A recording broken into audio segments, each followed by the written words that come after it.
नमस्कार. मी भाऊ तोरसेकर. तुम्ही बघत आहात प्रतिपक्ष. मित्रांनो, जी काय निवडणूक झालेली आतापर्यंत म्हणजे 288 नगरपालिका नगर परिषदांच्या साठी 2 तारीखला जे मतदान होणार होतं त्यामध्ये काय 20-25 नगरपालिका नगर परिषदा बाजूला ठेवून बाकी सगळ्या ठिकाणी मतदान झालेलं आहे. पण मतमोजणीवर स्थगिती आदेश कोर्टाने दिल्यामुळे त्याचे निकाल समोर येऊ शकलेले नाहीत. तुम्हाला आठवत असेल तर यापूर्वीच मी एक व्हिडिओ केला होता. तेव्हा या निवडणुकांची मतमोजणी 3 डिसेंबरला होईल असा कार्यक्रम होता. पण ऐन वेळेला सगळ्या गडबडी झाल्या आणि त्यामुळे जी 3 डिसेंबरला मतमोजणी होणार होती ती रोखली गेली. अन्यथा 3 डिसेंबरलाच सगळ्या पक्षांचं नेमकं महाराष्ट्रातलं आज वजन किती आहे, ताकद किती आहे, पत किती आहे याची गोळाबेरीज 3 तारीखला होऊन जाईल. खरोखरच वोट चोरी म्हणून जो ऊर बडवला जातोय त्यामध्ये किती तथ्य आहे आणि लोकांचा महाविकास महायुतीबद्दल भ्रमनिरास झालाय हा जो प्रचार केला जातो त्यात किती तथ्य आहे याचाही खुलासा या 288 नगरपालिका नगर परिषदांच्या निकालातून खुलासा होऊन जाईल. हे मी यापूर्वीच केलेल्या व्हिडिओत सांगितलं होतं. सगळ्या पक्षांचं पितळ हे 3 डिसेंबरला उघडं पडेल. पण आता त्याच्यावर स्टे आलाय आणि ज्या काही 20, 22, 25 नगरपालिकांचं मतदान रोखलेलं आहे काही गडबडीमुळे, ते झाल्यानंतर एकत्रित सगळ्या नगरपालिकांचं मतदान मोजलं जाईल आणि त्यामुळे निकाल जे आहेत म्हणजे जे 3 डिसेंबरला आकडे येतील अशी माझी अपेक्षा होती आणि सगळ्यांचीच अपेक्षा होती. ते आकडे म्हणजे मतमोजणीचे आकडे, विजय पराजयाचे आकडे हे आता 21 डिसेंबरला येतील हे चित्र स्पष्ट झालेलं आहे. आणि म्हणून सगळ्या गोष्टी गुलदस्त्यात आहेत. ठाकरे बंधू, ठाकरे ब्रँड, त्यांचं काय, मुस्लिम मत कुठल्या बाजूला जाणार, त्यानुसार महापालिका जिल्हा परिषदा यांची सगळी रणनीती आखायची होती त्यावर पण पडदा पडलाय.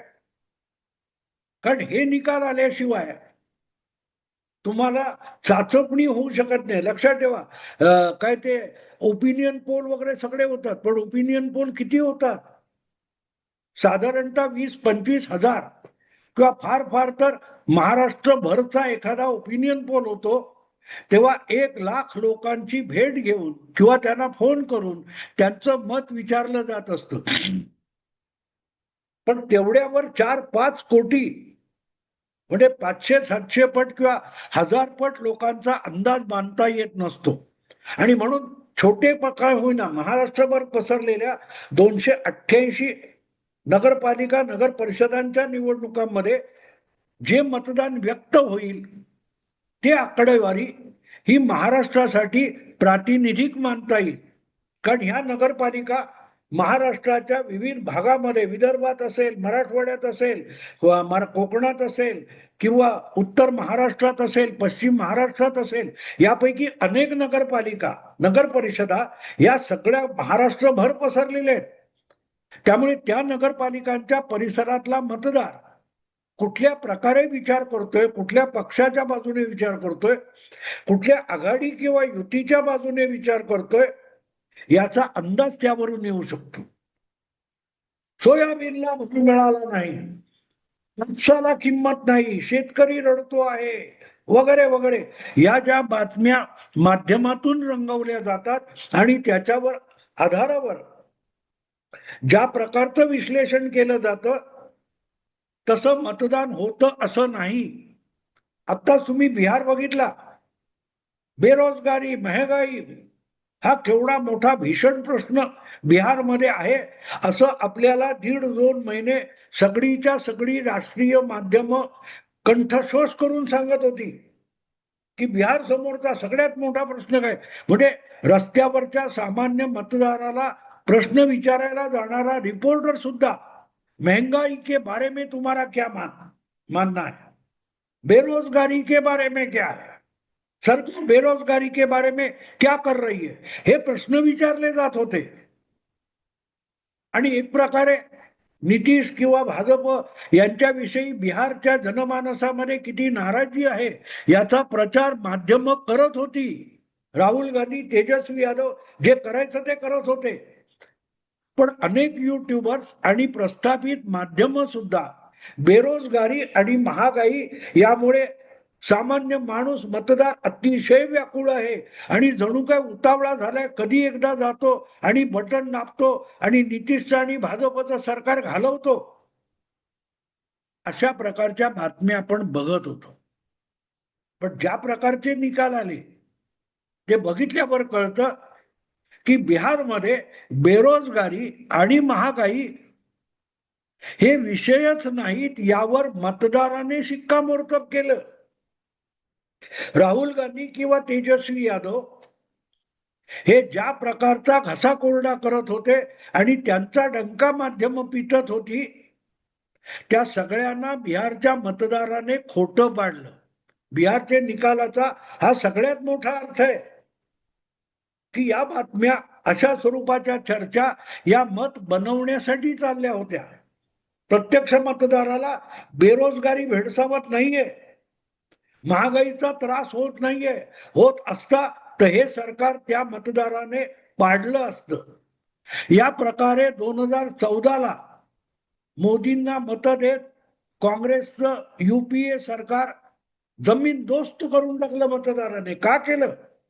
भ्रष्टाचार, महागाई, बेरोजगारी यांनी जनता इतकी गांजलेली होती की एक वेळ इम्रान खानला मत देऊ, पण राहुल गांधी, सोनिया गांधी, मनमोहन सिंग आणि काँग्रेस किंवा काँग्रेसचे मित्रपक्ष यांना मत द्यायचं नाही, हे आपल्या मनाची खुणवाट मानून मतदार 2014ला मताला बाहेर पडला. आणि काय झालं आपल्या समोर आलं. तेव्हा वोट चोरीचा विषय नव्हता, मोदींचं सरकार नव्हतं, सरकार सोनिया गांधींचं, मनमोहन सिंगांचं होतं. तरीही झपाटल्यासारखा मतदार काँग्रेसच्या विरोधात मत देत होता. काँग्रेसचे खासदार संख्या 44 पर्यंत खाली आली. कारण नुसती नाराज नव्हती, जनता संतापलेली होती. पण जनता संतापली आहे हे राहुल गांधींना माहिती नव्हतं, सोनिया गांधींना, मनमोहन सिंगांना माहिती नव्हतं, पत्रकार संपादकांना माहिती नव्हतं, ओपिनियन पोलवाल्यांना माहिती नव्हतं. बदलाव होत असेल तर तो दिसत असतो. आणि त्यावेळेचा लोकांचा संताप हा इतका टोकाचा होता की एक वेळ इम्रान खानला पंतप्रधान करू, पण मनमोहन सिंग, राहुल गांधी नकोत. या टोकाचं जेव्हा होतं तेव्हा आमूलाग्र परिवर्तन होतं आणि म्हणून एकपक्षीय बहुमत नरेंद्र मोदींना 2014 मध्ये मिळून गेलं. अशी कुठलीही धारणा, भावना जर बिहारमध्ये दिसत नसेल आणि तुम्ही उगाचच लोकांना मुलाखत घेताना दाखवून कॅमेऱ्याने महंगाई, बेरोजगारी असं बोलत असाल, म्हणून लोकमत बनत नाही. कारण जनमानस हे माध्यमांच्या बातम्यांवर होत नाही. 5% अधिक लोक वर्तमानपत्र, टीव्ही चॅनेल वगैरे बघतच नाहीत. 95% लोक तुमच्यापासून अलिप्त असतात. आणि त्यामुळे महाराष्ट्रामध्ये आत्ता ज्या स्थानिक निवडणुका होत आहेत आणि त्या संदर्भामध्ये विविध माध्यमातून ज्या चर्चांची गुऱ्हाळं चालतात की युतीमध्ये लठ्ठालठ्ठी चालू आहे, युतीमध्ये धुसफूस चालू आहे, एकनाथ शिंदेचा काटा काढण्यासाठी बीजेपी डाव खेळत आहे, शिंदेचे 2 मंत्री कोणाच्या तरी रडारवर आहेत, अजितदादा आणि एकनाथ शिंदे यांच्यापासून बाजूला होऊन स्वबळावर 2029 ची निवडणूक लढवण्याची भाजप तयारी करतोय. अरे 4 वर्ष आहेत अजून त्याला, 4 वर्ष आहेत. तोपर्यंत एकनाथ शिंदे, अजितदादा आणि फडणवीस यांना भरपूर राजकारण करायचंय. प्रत्येकाला आपापल्या परीने काही ना काही करता येतं. एकनाथ शिंदेना त्यांचं हित कळत नाही, अजितदादांना त्यांचे हितसंबंध कळत नाही आणि पत्रकारांना कळतात. किती गंमत आहे ना.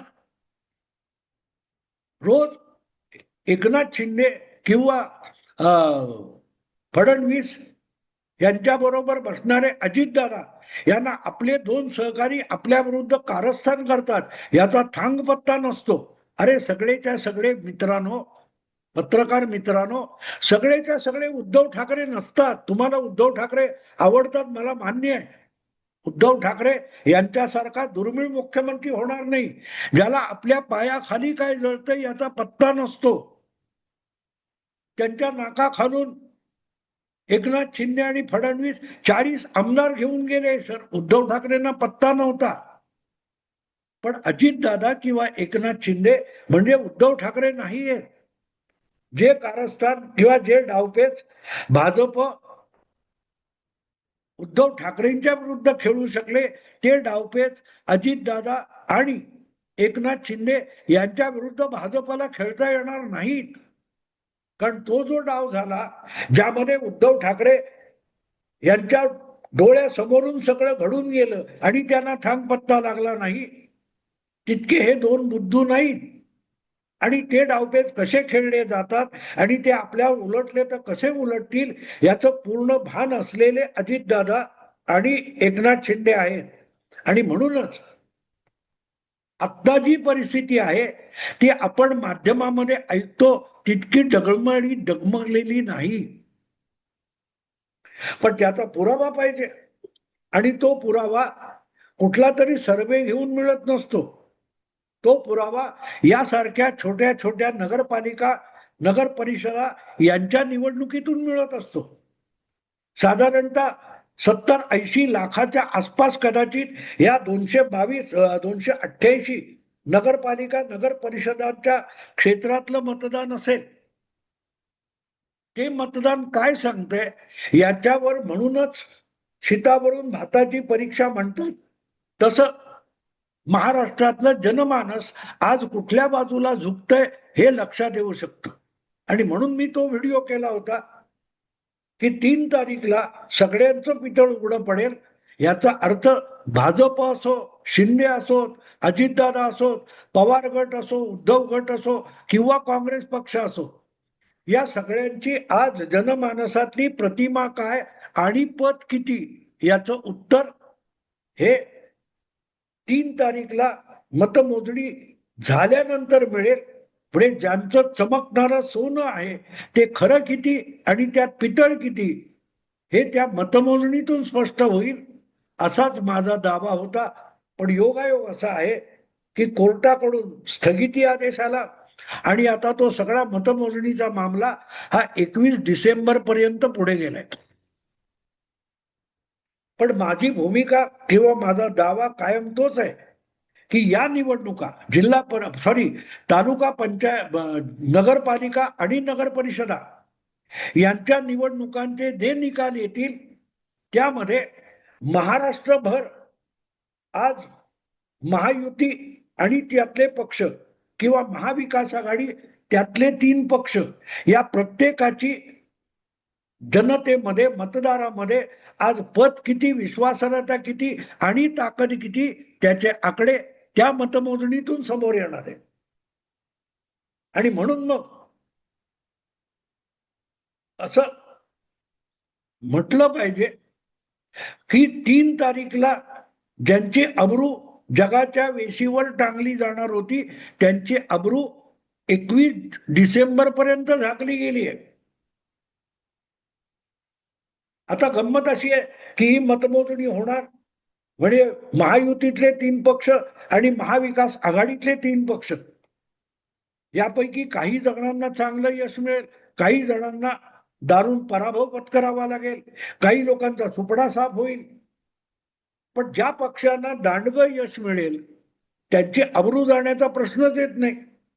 आणि त्यामुळे त्यांची अब्रू झाकली गेली असं म्हणण्याचा प्रश्नच येत नाही. समजा उबाठा शिवसेनेला चांगलं यश मिळालं तर त्यांची अब्रू झाकली गेली असं मी आज म्हणू शकत नाही.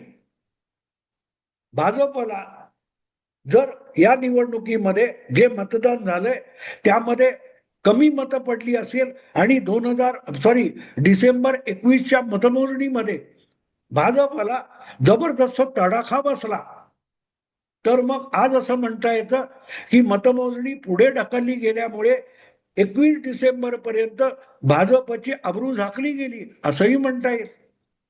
म्हणजे तो जो दावा आहे तो शिंदे, अजितदादा, फडणवीस यांना लागू होतो, तसाच तो पवार, उद्धव ठाकरे आणि काँग्रेस या सगळ्या पक्षांना लागू होतो. अन्यथा आजच मी बोलतोय त्याच्या आधीच हे चित्र स्पष्ट झालं असतं. आता साधारण 10 महिन्यापूर्वी दिल्लीच्या विधानसभा निवडणुका झाल्या आणि मोदीजी आपको दुसरा जन्म लेना पडेगा असं म्हणणारा अरविंद केजरीवाल, त्याच्या पक्षाची दिल्ली विधानसभा निवडणुकीत धुळदाण झाली. 62 आमदारांचा पक्ष हा 22 आमदारांपर्यंत खाली आला. 22 आमदारांपर्यंत. हे मी एवढ्यासाठी समजावतोय ही तोपर्यंत अब्रू झाकलेली होती. अगदी मीडियामध्ये सुद्धा केजरीवालचा डंका पिटला जात होता, केजरीवाल हरू शकत नाही. पण झालं. पण त्यानंतर आता दिल्ली पादाक्रांत केली भाजपने. केजरीवालचं काय, आम आदमी पार्टीचं नामोनिशाण उरलं नाही. अशी जी वर्णनं होतात ती खोटी असतात. कारण काल परवाच दिल्लीच्या महापालिकेच्या निवडणुका झाल्या आणि तिथे ज्या 12 जागा नगरसेवकांच्या रिक्त झालेल्या होत्या त्यासाठी मतदान झालं. त्याची मतमोजणी काल परवा समोर आलेली आहे आणि त्यामध्ये भाजपच्या 9 जागा रिकाम्या झाल्या होत्या आणि त्यापैकी भाजपने 2 जागा गमावल्या. आम आदमी पक्षाला 2 जागा मिळाल्या आणि काँग्रेसचा तर पुरता बोरा वाजला होता, पण काँग्रेसला 1 नगरसेवक निवडून आणता आला. हे मी एवढ्यासाठी समजावतोय की दिल्लीची सत्ता मिळवणारा जो भारतीय जनता पक्ष होता त्याच्या 9 नगरसेवकांच्या जागा निर्माण झाल्या, रिक्त झाल्या होत्या. पण त्यातल्या 2 जागा भाजपने दिल्लीमध्ये काल परवा गमावलेल्या आहेत नगरपालिकेच्या. अगदी विधानसभेची तिथली जागा जिंकली असेल, पण आधी तिथे नगरसेवक भाजपचा होता, तो गेला. आणि म्हणून मतदार हा कुठल्याही पक्षाला, कुठल्याही नेत्याला बांधील नसतो. तो गरजेनुसार, परिस्थितीनुसार आपलं मत बदलत असतो, पक्षाचं प्राधान्य बदलत असतो, पक्ष बदलत असतो. सत्तेत माजोरीपणा करणाऱ्यांना फार रसातळाला आणून विरोधी पक्षात बसवत असतो. निवडणुकांचं राजकारण हे साप शिडीसारखं असतं. एक तुम्हाला डाव पडला तर तुम्ही ती शिडी चढून 37-38 वरून एकदम 82-85 वर जाता. पण एक डाव चुकला आणि त्या सापाच्या तोंडात गेलात तर ढपकन खाली 18-17-7 पर्यंत येतात. निवडणुकांचं राजकारण तसं असतं आणि म्हणून प्रत्येक क्षणी आपल्याला 5 वर्षांनी परत एकदा निवडणुकीत मतदाराला सामोरं जायचंय याचं भान प्रत्येक पक्षाने आणि प्रत्येक नेत्याने ठेवलं पाहिजे. आणि ते ठेवलं नाही तर मतमोजणी होईपर्यंत, मतदान होईपर्यंत तुमची अब्रू झाकलेली राहते. आता 3 तारीखला जी अब्रू चव्हाट्यावर आली असती, अशा अनेकांची अब्रू ही 21 डिसेंबर पर्यंत या कोर्टाच्या स्थगिती आदेशामुळे झाकली गेलेली आहे. मी 5 तारीखला बोलतोय, 18 दिवसानंतर ती अब्रू 16 दिवसानंतर त्या सगळ्यांची अब्रू चव्हाट्यावर येणार आहे. एवढंच बोलून थांबतो. आवडलं लाईक करा, शेअर करा आणि प्रतिपक्षाला सबस्क्राईब करा. नमस्कार.